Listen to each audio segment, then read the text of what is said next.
Pues muy buen día a todos. Estamos siguiendo nuestra serie de mensajes sobre las objeciones comunes a la fe cristiana. En realidad esta es la primera entrega porque el domingo pasado fue una mera introducción.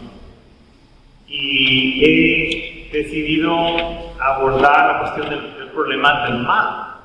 El problema del mal, que no es una objeción cualquiera, es formidable.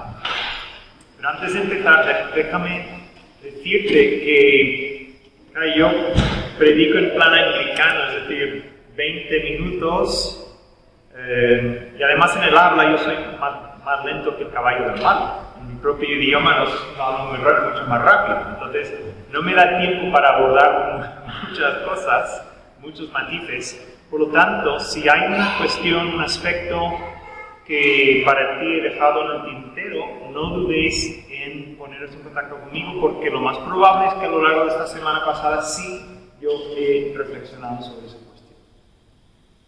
Así que habiendo dicho eso, espero que el mensaje, aun siendo corto, sea útil para nosotros y para la tarea evangelística a la cual el Señor nos ha encomendado.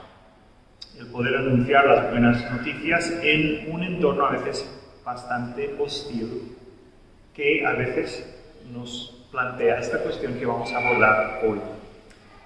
Un filósofo, Mackenzie, planteó el problema del mal de la siguiente manera: si existiera un Dios bueno y poderoso, no permitiría el mal sin sentido. Pero debido a que hay mucho mal injustificable y sin sentido en el mundo, el Dios tradicional, bueno y todopoderoso no puede existir. Ahora, lo primero que me gustaría decir, justo al principio, es que para muchos de nosotros el problema de mal no es un problema teórico, es un problema existencial, porque en carne propia hemos sufrido vejaciones y dolores y sufrimiento. Como muchos sabéis, el día 1 de febrero de 2020, un conductor drogado atropelló a nuestra hija, Naime, teniendo 16 años, en un paso de cebra, y se dio a la fuga. Y aunque Naime sobrevivió a aquella tragedia milagrosamente, nos hundió a toda la familia, a unos de una forma, a otros de otra, en una crisis profunda de fe. ¿Dónde estabas, Señor? Entonces, esto no es para muchos de nosotros solo una cuestión teórica, sino práctica, existencial. Y yo no tengo la menor duda en reconocer que quizás para muchos esa cuestión les plantea el mayor reto para poder creer. Es una de las objeciones más formidables a poder creer en la fe cristiana. ¿Qué diremos, pues? ¿Cómo responderemos a esta objeción? En primer lugar, insistir en que el problema del mal es y supone un problema para todos. Quizás incluso más para la persona secular, atea, agnóstica, que para el propio creyente. ¿Cómo me atrevo a decir semejante cosa? Porque esta objeción parte, escuchad bien, estos son argumentos que podemos usar. Esta objeción parte de la premisa de que existe una vara de justicia objetiva con la cual el ser humano puede juzgar a Dios. Asume la existencia de una ley moral objetiva, invariable, con la cual el ser humano puede juzgar a Dios y decir es injusto. Si existiera sería injusto. Pero la pregunta es, ¿de dónde se deriva tal ley moral? ¿De dónde nos ha llegado este sentido de justicia con el cual juzgamos a Dios? ¿A base de cuál de las ciencias naturales se deriva esta ley? la cual buscamos a Dios. Escuchad cómo narra T.S. Lewis su travesía de la incredulidad a la fe abordando esta cuestión. Dice Lewis, es un poco largo pero vale la pena. Dice, mi argumento contra Dios fue que el universo parece tan cruel e injusto. Pero ¿cómo había yo llegado a esta idea de justo e injusto? Un hombre no llama torcida a una línea a menos de que tenga alguna idea de una línea recta. El argumento contra Dios, basado en que es injusto, depende de más que una noción privada, personal, de lo que es justo e injusto. Por lo tanto, este mismo argumento contra Dios se convierte más bien en un argumento a favor de Él. En otras palabras, este argumento contra Dios tiene un serio talón de Aquiles. Asume la existencia de una ley moral, pero toda ley moral asume un legislador. No puede haber una ley moral sin un legislador, y ese legislador es Dios. Segundo, no hay mal que por bien no venga. Segundo, no hay mal que por bien no venga. Tarde o temprano todos vamos a experimentar y presenciar males que sí superan nuestra capacidad de encontrarle el sentido.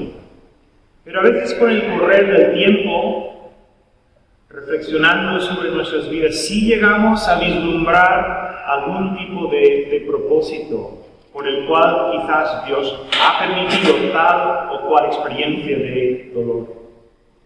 En el libro de Génesis, y por eso pedimos las lecturas del 45 y el 50, encontramos para mí una de las historias más fascinantes de toda la Biblia, que es la historia de José.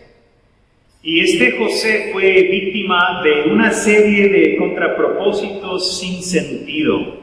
Fue secuestrado por sus propios hermanos, retenido en contra de su voluntad. Finalmente fue vendido como un esclavo. Luego de esclavo trabajaba duro en Egipto y sin embargo fue falsamente acusado, encarcelado sin juicio y olvidado por un compañero al cual había hecho mucho bien. Estamos hablando de un proceso de años de sufrimiento injusto, y os aseguro que en ese momento de estar encarcelado era imposible para José, hubiera sido imposible para José mirar hacia atrás y decir, esto tiene que tener algún tipo de sentido, porque no lo tenía aparentemente. Hasta que Dios le dio un giro a las circunstancias de José y le elevó al cargo de primer ministro del país. Y no sé, ¿quién ha visto la película de Matrix? Algunos. Es como si en ese momento José se hubiera tomado la pastilla roja y viera todo el mal, o sea, todo el plan divino de cómo cada contrapropósito y cada sufrimiento había contribuido para que José llegara a ser el hombre del momento, el hombre que iba a salvar miles de vidas de la hambruna. Es increíble. Y es por eso que José, al encontrarse por primera vez en décadas con sus hermanos, estos villanos, puede decir, ahora pues no os entristezcáis ni os pese de haberme vendido acá, porque para preservación de vidas me envió Dios delante de vosotros. No hay mal que por bien no venga. No siempre vas a discernir ese bien quizás en vida. Ni siquiera te puedo garantizar que en el cielo vas a discernir todo sentido de propósito que el Señor tuvo. No lo sé. Pero si puedo insertar aquí un comentario autobiográfico, el accidente de Naime con el tiempo me ha ayudado a dejar de tomarme en serio. El accidente de mi hija me ha permitido dejar de tomarme a mí mismo tan en serio. Porque a fin de cuentas, ¿quiénes somos? Yo pensaba antes que mi labor como padre era tenerlos controlados. ¡Qué gran mentira! Ningún padre, ninguna madre jamás tiene todos los detalles de sus hijos controlados. Era una farsa. Entonces es una de las cosas que en mi propia vida creo que he podido ver y aprender. En tercer lugar, hemos visto que el mal supone un dilema para todos, que no hay mal que por bien no venga. En tercer lugar, tenemos que contemplar la cruz. Tenemos que contemplar la cruz. Porque la cruz se erige en la historia como un testimonio de que el Dios de la fe cristiana no es indiferente al sufrimiento del portador de su imagen. La cruz queda ahí erigida en la historia como una prueba indiscutible de que a Dios no le trae sin cuidado tu sufrimiento. Quizás nunca llegues a discernir exactamente para qué esto, para qué lo otro. Pero lo que sí sabes y lo que sí proclama la fe cristiana es que Dios envió a su amado Hijo a entrar en nuestro mundo lleno de dolor, el Dios encarnado. En carne nuestra Jesús sufrió el rechazo, sufrió también la sed, sufrió el hambre, sufrió la traición, el duelo, la pobreza, la tortura, el encarcelamiento injusto. Si volvemos a nuestro primer punto por un momento y reconocemos que sí existe una ley moral objetiva que nos viene un poco mediada por la conciencia de cada ser humano, si reconocemos que esa ley existe, quienes realmente tenemos un problema ante esa ley más que Dios somos tú y yo. Porque si somos sinceros y auténticos, ninguno de nosotros ha podido vivir su vida de acuerdo con su propia ética. En todo momento, incansablemente, ninguno de nosotros. Y menos la perfecta ley de Dios. En la cruz, nuestro Señor Jesucristo gritó: Dios mío, ¿por qué me has desamparado? Porque en aquel momento en la cruz, Jesús estaba experimentando en carne humana lo extremo del abandono de Dios, a fin de que tus culpas y tus pecados fuesen absorbidos en el océano de la divina misericordia. La cruz es la prueba de que, si bien no tenemos todas las respuestas, no servimos a un Dios indiferente, servimos a un Dios que se introdujo en nuestro sufrimiento para poner fin a ello. La cruz es el mayor ejemplo de un mal sin sentido en la historia de la humanidad. La humanidad mató al Hijo de Dios cuando su única misión consistía en venir a amarnos hasta el fin. Y le quitamos la vida. Pero de esa manera se nos abrió la puerta para volver a casa, perfectamente aceptados y perdonados por Dios. Hay que contemplar, en cuanto a este tema del problema del mal, hay que contemplar siempre la cruz. Esta es nuestra respuesta. No resuelve todas las inquietudes habidas y por haber, pero es una respuesta fundamental. Dios no es indiferente.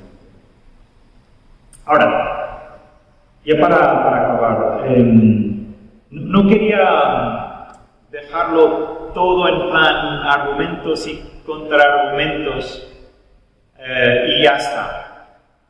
¿no? Que nos pueden gustar más o menos, porque el cristianismo ofrece más que contraargumentos al problema del dolor. El cristianismo ofrece, por último, una visión del futuro. Y esto es importante. El cristianismo ofrece una visión del futuro. Fijaos cómo este gran libro, el bestseller de todos los tiempos, acaba, ¿no? Es un libro que en realidad lo componen muchos libros, ¿no? Del Antiguo Testamento, del Nuevo Testamento, y en el último libro del canon del Nuevo Testamento, y en el penúltimo capítulo del último libro de toda la Biblia, fijaos cómo se describe el fin de los tiempos. Ese Dios ante el cual todos nosotros en algún momento dado hemos levantado el puño, ante el cual todos nosotros nos hemos quejado, fíjate lo que hará este Dios. Dice Apocalipsis, enjugará Dios toda lágrima. Es una escena de ternura total, es la escena de una madre, ¿no? Que viene a consolar a su hijo, que se ha tropezado, se ha hecho daño. Este Dios enjugará toda lágrima de ellos. Y ya no habrá más muerte, no habrá más llanto, ni clamor, ni dolor, porque las primeras cosas pasaron. ¿Qué visión de futuro nos ofrece la fe cristiana? Cuento una historia. Un niño es una historia verídica que pasó en Inglaterra. Un niño de apenas un año se cayó por el tramo de las escaleras en su edificio y se lastimó gravemente su espalda. Y tuvo que pasar años en el hospital. Con 17 años le entrevistó el obispo emérito de una parroquia, Gavin, y al principio de la entrevista el joven dijo, Dios es justo, Dios es justo. Y el entrevistador dijo, ¿cuántos años tienes? Y dijo, 17. ¿Y cuántos años de tu vida has pasado en el hospital? 13. Y le respondió el obispo, ¿pero eso te parece justo? Al cual el joven respondió, no, pero es que Dios tiene toda la eternidad para compensarme. Dios tiene toda la eternidad para compensármelo. Entonces, cuando nosotros vemos en las noticias como la tragedia que pasó ahora cerca de la costa griega, y contemplamos estas tragedias que hay en el mundo, por cierto, muchas de las cuales son por el libre albedrío del ser humano que no actúa con justicia, tenemos que quedarnos con esta visión de futuro. Dios tiene toda la eternidad para compensar al ser humano en su sufrimiento. Por último, última cita de C.S. Lewis. Dicen de algún sufrimiento temporal, ninguna felicidad futura puede compensarlo, sin saber que el cielo, una vez alcanzado, trabajará hacia atrás y convertirá incluso las agonías en gloria. El cielo, una vez alcanzado, trabajará hacia atrás, dice Lewis, y convertirá las agonías de esta vida presente en glorias. Que el Señor nos capacite para crecer en nuestra fe, pero también atrevernos a compartir esta fe preciosa, incluso con aquellos que pueden tener objeciones como esta. El Señor nos bendiga.